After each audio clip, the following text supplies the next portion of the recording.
Hello दोस्तों, welcome to my YouTube channel knowledge is power. मैं शुभदीप चौधरी आप लोगों को वेलकम करना चाहता हूँ मेरे चैनल में। और आज का जो क्लास है उसमें हम लोग डिस्कस करने जा रहे हैं फंड फ्रॉम ऑपरेशन को किस तरीके से कैलकुलेट किया जाए। तो without wasting any more time let's get started. दोस्तों मैं एक क्वेश्चन आपके सामने पढ़ के सुनाने जा रहा हूँ। ये पेज नंबर 213 में है, क्वेश्चन नंबर 6। इसके ज़रिए हम लोग फंड फ्रॉम ऑपरेशन कैसे कैलकुलेट किया जाता है ये हम लोग आज सीखने वाले हैं।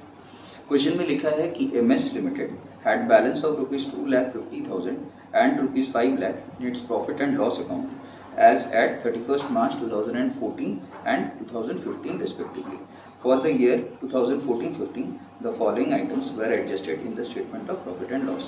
First है depreciation on assets 50,000, फिर preliminary expenses 10,000, discount on issue of debentures 25,000, proposed dividend 1,50,000, dividend received 5,000, profit on sale of fixed asset 15,000, loss on sale of investment 6,250, transfer to general reserve 1 lakh, ascertain the funds from operation। तो दोस्तों किस तरीके से हम लोग उसको निकालेंगे इसका एक ब्रीफ आइडिया आप लोगों को दे देते हैं। Fund from operation exactly cash flows from operating activity जिस तरीके से निकाला जाता है वैसे ही निकाला जाता है। इसमें फंड फ्रॉम ऑपरेशन का बेसिक मकसद क्या है कि बिजनेस करके एक एंटिटी, एक कंपनी कितना प्रॉफिट जनरेट किया, कितना फंड जनरेट किया, उसको एग्जैक्टली कैलकुलेट करना। यहाँ पे हम लोग फंड का मतलब जितना लिक्विड कैश है उसको बेसिकली हम लोग यहाँ पे निकालने का हम लोग प्रयास कर रहे हैं। तो हम लोग करेंगे क्या, हम लोग जो भी नॉन ऑपरेटिंग आइटम्स हैं उसको भी एडजस्ट करेंगे, और ऐसे आइटम्स जो कि फंड फ्लो को जनरेट नहीं करेगा, जो कि सिर्फ एक एक्सपेंस हो जाएगा, तो उन आइटम्स को भी हम लोग यहाँ पे एडजस्ट करने वाले हैं अपने क्वेश्चन में। तो सबसे पहले इस क्वेश्चन में जो जो इन्फॉर्मेशन दिया है आइए एक एक करके मैं उसको सॉल्व कर चुका हूँ, मैं इसको दिखाता हूँ। तो fund from operation particular amount इस तरीके से आपको बनाना पड़ेगा। Increase in balance of profit and loss account पहले आप निकालोगे। 2015 का प्रॉफिट के बैलेंस में से 2014 का जो प्रॉफिट का बैलेंस है उसको आप माइनस करो।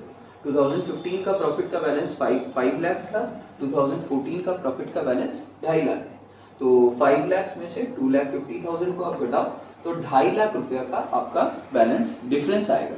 ये जो 2.5 लाख रुपया का डिफरेंस है इसको हम लोग increase in balance of PL बोलते हैं, या फिर आप इसको रिटेन्ड अर्निंग्स का भी नाम यहाँ पे दे सकते हो।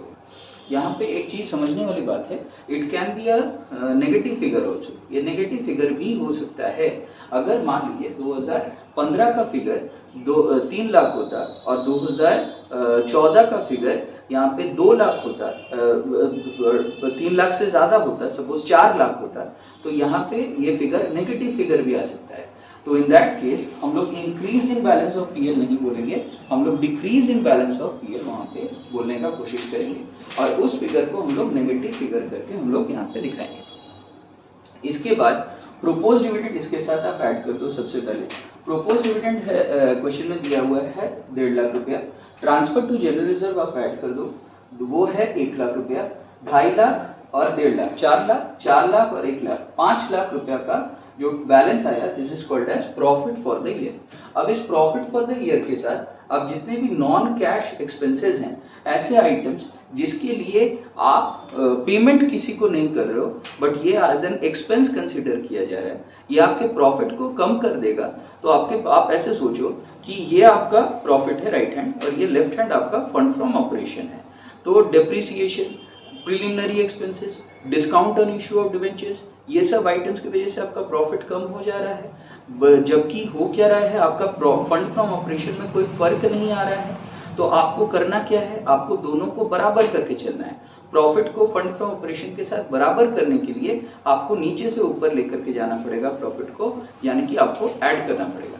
तो आप इसको ऐड करो, डेप्रिसिएशन 50,000 ऐड कर दो, प्रीलिमिनरी एक्सपेंसेस 10,000 ऐड कर दो, discount on issue of debentures 25,000 add कर दो। तीनों को आप ऐड कर दो 5 लाख के साथ। 5 लाख प्लस 50,000 5.5 लाख और 10,000 5 लाख 60 और 25,000 5,85,000। एक सेकंड दोस्तों, इसके बाद हम लोग ये जो 5,85,000 है इसको टोटल बोल करके फिर इसको टोटल निकालने के बाद हम लोग ऐड या लेस करेंगे नॉन ऑपरेटिंग आइटम्स। अगर ये non operating items loss nature का होगा तो हम लोग इसको ऐड करने जा रहे हैं, और अगर ये प्रॉफिट नेचर का होगा या इनकम नेचर का होगा तो हम लोग इसको माइनस करेंगे।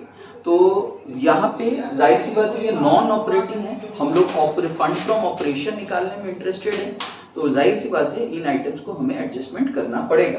तो loss on sale of investments यहाँ पे क्वेश्चन में दिया हुआ था 6250, इसको 5,85,000 के साथ मैंने यहाँ पे ऐड कर दिया, लेस कर दिया डिविडेंड रिसीव, तो डिविडेंड रिसीव हुआ था 5,000 रुपीज का, तो उसको मैंने माइनस कर दिया, और profit on sale of fixed assets 15,000 दिया हुआ था, उसको भी मैंने माइनस कर दिया। तो 5,85,000 प्लस 6,250 माइनस 5,000 माइनस 15,000 करने के बाद, एडजस्टमेंट करने के बाद मेरा फंड फ्रॉम ऑपरेशन आ गया 5,71,250। तो आई थिंक आपको वीडियो समझ में आया। प्लीज़ लाइक करिए, शेयर करिए एंड सब्सक्राइब करिए मेरे YouTube channel knowledge is power. Thank you.